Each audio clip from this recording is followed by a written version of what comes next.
Hey, Keith, I want to ask you a question. Okay, Mitchell, I think I'm ready. Ask away. All right. So the question is, what do you think is the most important skill for someone to have who wants to guide a group through the problem-solving process? A great question. Exactly. The ability to ask great questions. Questions. We're going to talk about questions today, right? Yeah. So in our last episode, we discussed the importance of understanding and leveraging our two different mental thinking processes. Divergent thinking, which we use when we are ready to generate ideas, and convergent thinking, which is for selection of ideas. Right. Today, we're going to talk about how to effectively guide that divergent thinking process, how to get ourselves or our group to explore as many different possibilities as possible. And that's super important if you want to come up with innovative solutions. And it all comes down to questions. Mitchell, tell me about questions. All right. Well, when you think about innovative problem solving, at its essence, it's really the art of asking yourself or asking your team great questions. The more thought-provoking the question you ask, the more insightful and imaginative the answers will be. Interesting. So why are questions so important to exploring all these different possibilities? That's a great question. Well, in a nutshell, questions are important because they really direct what our mind focuses on and how it explores the subject we're focused on. So in other words, the type of question you ask determines whether you think about a subject broadly or conceptually, or whether you narrow the focus of your thinking to be more analytical or inquiring, right? And our audience should know that there's different types of questions. Did you know that? No, that's very interesting. So different types of questions. Explain, what are some of those types of questions and how are they different? Okay, well, in the last episode, you talked about it, how it's like a steering wheel, right? Mm-hmm. So when you think about different types of questions will take a group's thinking in a different direction. So for instance, there are thought-provoking questions. And these are questions that are designed to kind of spark the imagination and explore new possibilities. And any question that you ask that start with the words, what if, will immediately send a group into sort of what we'll call imagination mode. And like an example of that is if you asked a question like, well, what if we developed a computer that could be controlled by the user's thoughts? Right? Mitchell, I might add, we often say that the question, what if, is probably the most important question that an innovative thinker needs to ask him or herself on a regular basis, right? Yeah, because it really does open the mind to all possibilities. It's very open-ended. Mm-hmm. Now, another type of question is what we call information gathering questions. And those are really good for sort of analytic thinking and sort of getting down to the facts. And an information type of question would say something like, well, what does the data say about consumer spending habits? Okay, you can see it really gets very, very specific. Mm-hmm. Now, there are also focusing questions. And those are really good questions to ask when your group has kind of gone off on a tangent and you want to bring them back on topic.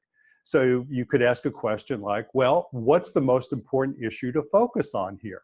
Yeah, in our SmartStorming training sessions, we get asked that a lot, right? People say, what do I do when my group gets off tangent and they're going in a totally wrong direction? And well, a focusing question is what you use then. Yeah, it brings them back right to where you need them to be. Now, there are also probing questions, and these are kind of investigative questions. And a good example of that would be, well, if we looked deeper, what would be at the source of that problem? Mm. You can see it really helps you get below the surface. Mm-hmm. Then there are option questions, and these are really good for exploring choices or a number of choices. And these are almost like Jedi mind tricks, we say sometimes, because if you ask a group, what are 3 other ways we could solve this problem? That group is going to try and answer that and come up with 3 different ways of doing it. Yeah, it's pretty amazing how that works. Yeah, right? We've seen it hundreds, thousands of times in our work. When you ask that question, they try really hard to come up with 3 more ideas. Right.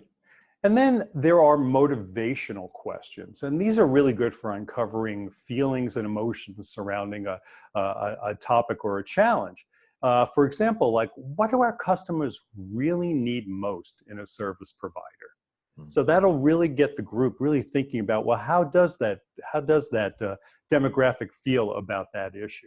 Mm-hmm. So as you can see, that you can really see how there's that the questions you ask can really strongly influence the way the group would think about your challenge and the types of answers they would come up with in return. So if you want to become an effective problem solver, you want to learn more about the art of asking powerful questions.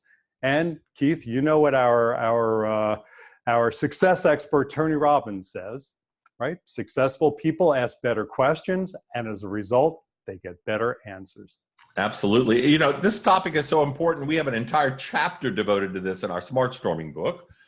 So for people who've read the book or who are interested in learning more about questions, it's in there. And we actually wrote a blog post. One of our most popular blog posts on our website, smartstorming.com, has 25 questions that can be used, creative problem-solving questions that can be used in any situation. And I just want to point out, obviously, questions are extremely important for the leader or the facilitator of a group to use with the group, but we can use questions when we're working by ourselves as well. We provide a list in our training sessions of these 25 questions. And even if you're working alone, you can ask yourself a question, just read it on the paper, and it will help you think in new and different ways. It's very, very powerful. So just ask lots of excellent questions, and you're going to get equally excellent answers and results. That's right. That's right. And, you know, and our audience should know that there's a number of idea generation techniques based on asking powerful questions. And ideation techniques are just, they're activities that are designed to help engage you and your team's thinking in sort of new and different ways so that you can explore new perspectives and generate more and better and new kinds of ideas. And starting in our next episode, we're going to share some of our favorite ones with you. And by the way, this little mini series coming up is one you don't want to miss, where we share these techniques. This is what our clients ask for the most. They want to learn these techniques to help them think in new and different ways. So don't miss our next episode. And until then, remember to think more innovatively. Do you have questions about how you and your team can think more innovatively? Email them to us at partners@smartstorming.com or contact us through our website at smartstorming.com.